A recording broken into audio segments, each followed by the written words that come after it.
Hello! In this video I will show you how to set up VPN on Redmi 13.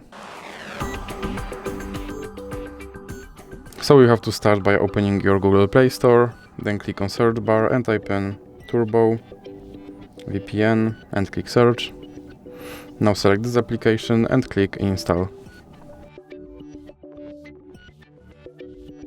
Now click open and here click on agree and continue.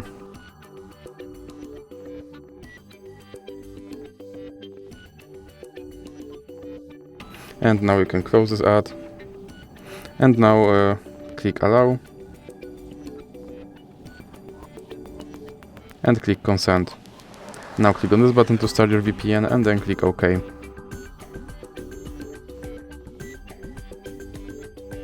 Now you can close this ad.